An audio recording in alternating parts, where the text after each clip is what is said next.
Alright, after initially having a lot of cards to review for my first episode, I decided to migrate some of the cards over. Today's set review focuses on Adventure 2 movies, and I can loosely use Last Kizuna as well, considering the O2 kids make an appearance. That being said, I'm going to start with Digimon Hurricane Touchdown, followed by Diaboromon's Revenge, then Last Kizuna, before going over some miscellaneous cards. Starting with Terriermon, this Digimon has a Your Turn Once Per Turn effect, where when one of your Terriermon, Lotmon, or Green Tamers is played, suspend one of your opponent's Digimon. Keep in mind, you can't get this effect off with the X-Antibody variants. And while it can suspend stuff, most of your top-end cards already do this. But for sealed, you're largely depending on pulling multiple of these. Good and heritable for a sealed setting. Meanwhile, Gargomon has a simple on-deletion that you may play one Terriermon from your trash without paying cost. Considering when this Digimon is deleted, you could play the Terriermon out from underneath it. That's kind of worthwhile. It also gives you another inheritable stack of plus 1000 DP, which can be useful again in sealed. I kind of want to test this out, especially for more chip damage and resetting the Terriermon effect to play another Tamer. The villain for this movie, or at least one of them, is Antylamon. This Digimon has an evolution from Terriermon or Wendigomon for a cost of 3, and like most of the line, has Alliance. When Digivolving, you may play one green or yellow level 3 Digimon card from your trash without paying cost. Again, this card can play even cards like Lucemon. That's hilarious in its own right. This Digimon also has an inheritable that end of attack. Once per turn by deleting one of your other suspended Digimon, you may play one level 3 Digimon card with the Beast trait from trash without paying cost. This lets you start the cycle all over again with Terriermon or Lotmon. But alas, the limitations of this set make this card okay when it comes to sealed. To finish Hurricane Touchdown, Willis mediates between the two by being a new 4-cost green Tamer. Start of your main phase and on play, one of your green Digimon gets plus 2000 DP until the end of your opponent's turn. Additionally, your turn, when one of your Digimon with Lotmon or Terriermon in its name is played. By suspending this Tamer, one of your Digimon with that name may Digivolve into a Digimon card in the hand with a Digivolution cost reduced by 2. So while you can free Evo that stack, you can Evo another one that may have just been promoted up. The only downside, I'm still looking for Rush with this deck. In regards to the return of Diaboromon, Armageddemon returns as a black-white Digimon. Convenient for the fact that you can now search for this with even option cards like Black Memory Boost or even Defense Training. This Digimon has Rush, Blocker, and Reboot. A lot of effects for this Digimon. And while the Digivolution cost is 7 from black or white, it can be played for a reduced cost of up to 13 if you return up to 13 cards with unidentified in their traits from trash to the bottom of the deck.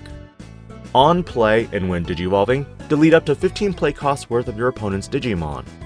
But lastly, your turn. This Digimon can also attack your opponent's unsuspended Digimon.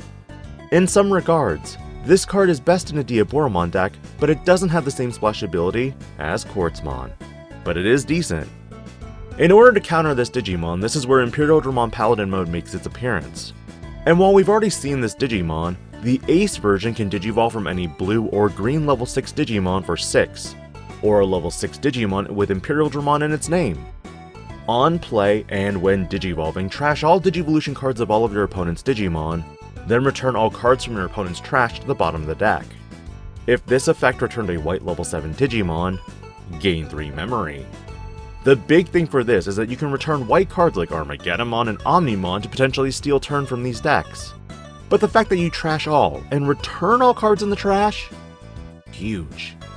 The setup for Gigadeath is insane, but that's not all. This finisher is even crazier in that when attacking, by returning one of your opponent's Digimon with no Digivolution cards to the bottom of the deck, unsuspend this Digimon. And this effect isn't once per turn. Davis and Ken also make yet another return, a 5-cost blue-green Tamer in that this time, it sets your memory. All turns when your level 5 or higher Digimon with free in its traits will be deleted in battle, by suspending this Tamer, you may play one level 4 or lower Digimon card from its Digivolution cards without paying cost. And an end of turn effect where one of your Digimon with free in its traits may attack an opponent's Digimon. This doesn't gift it Rush, so the usability is more so to the end of turn DNA that could trigger this. I'm not convinced that this is really good, because presently I'd put this card third in the roster after BT16 Davis and Ken, and the BT3 Davis. But of course the options for this movie is going to be Return to the Ancestors. An option that in security plays one Tamer with Davis Motomiya or Ken Ichijoji in its name from your hand or trash, without paying cost, and placing this card into the battle area. Its main effect, for a cost of 2, is simply one of your Digimon may Digivolve into a level 5 or higher Digimon with the free trait in your hand, reduced by 4. Then place this card into the battle area. But the all turns effect? When your Digimon with the free trait would be deleted, other than by one of your effects, by Digivolving that Digimon into a Digimon card with Imperialdramon in its name in your hand without paying cost, prevent that deletion. There are a lot of applications that this could go with, considering you can now go top end Imperialdramon in other areas as well. Early speculation from some players indicates this card is problematic and could be restricted, but we'll know more once we get to the next format. Which migrates the next set of cards to the last Kizuna. 4 new Eosmon cards make their debut as well, with a level 4 Eosmon that can only Digivolve from explicitly Morphomon for 2. No more general cards, I guess. When Digivolving, if it's your turn, you may play one white Tamer with a play cost of 4 or less, or a level 5 or lower Eosmon card from your hand by paying 2 memory. If this effect played, your opponent may play one Tamer from their hand without paying cost. Another way to cheat out Tamers is always allowed. The inheritable is on an opponent's turn. Once per turn when your opponent attacks, you may redirect the attack to one of your Eosmon. This inheritable is also present on the level 5 Eosmon, and like the level 4 variant, can only be Digivolved into from Eosmon. This 6 cost level 5 has an on-play and when Digivolving effect, that your opponent may play one Tamer card from their hand without paying cost. If they don't, you may play one white Tamer with a play cost of 4 or less from your hand without paying cost. Then de-Digivolve one of your opponent's Digimon for every 2 Tamers. More control elements could be useful. But the level 6 Eosmon Digivolves from only explicitly a level 5 Eosmon for a cost of 4. And when Digivolving and when attacking, once per turn you may play one level 5 or lower Eosmon from your hand without paying cost.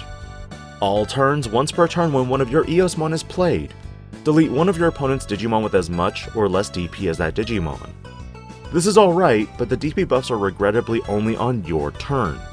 Even this version of the card only gives plus 1000 DP for each Tamer on your turn. But the last movie card for this video is going to be Menoa Bellucci herself. A 3-cost white Tamer that on play, by trashing one Morphomon or Eosmon in your hand, draw 1. Its all turns effect prevents all of your opponent's Tamer's on play effects from activating. An opponent's turn once per turn when one of your Eosmon would leave the battle area by an opponent's effect. By deleting one of your other Eosmon, you prevent it from leaving play.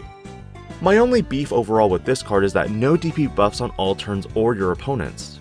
But the bright side, protection at the expense of an Eosmon. For the remainder of the video, when I categorized these cards, I had no idea where to put these 3 cards, so I'm just going to go over them for this episode. Cerberusmon Werewolf Mode makes a return but as a blue-purple Digimon and can Digivolve from a Cerberusmon for a cost of 1, or a blue-purple level 4 for a cost of 4. When Digivolving, you may play one blue or purple level 3 Digimon card from your trash or from one of your Digimon's Digivolution cards without paying cost. At the end of the opponent's next turn, return that Digimon to the hand. Also, it has Dark Animal in its traits. Its inheritable is all turns, when an effect plays one of your Digimon, return one of your opponent's level 3 Digimon to the hand. Simple, not crazy, and overall, I don't see it being played for the time being. Gobblemon has an on-play that by deleting one of your other Digimon, delete one of your opponent's level 4 or lower Digimon. Its inheritable is simply Retaliation. For the fact that you can hit up to level 4s now with a level 3 is pretty strong.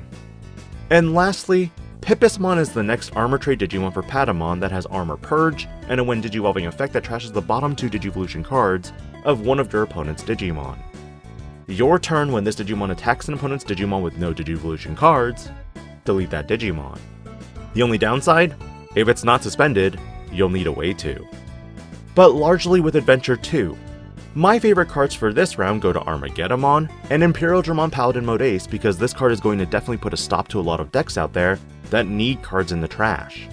There may be a significant shift from trash-heavy decks like Machinedramon, Beelzemon, or 7 Great Demon Lords, for the fact that the trash is going to be constantly reset, and they get to pick the order. With the accelerated release, this is where certain cards are going to see again that decreased value very quickly.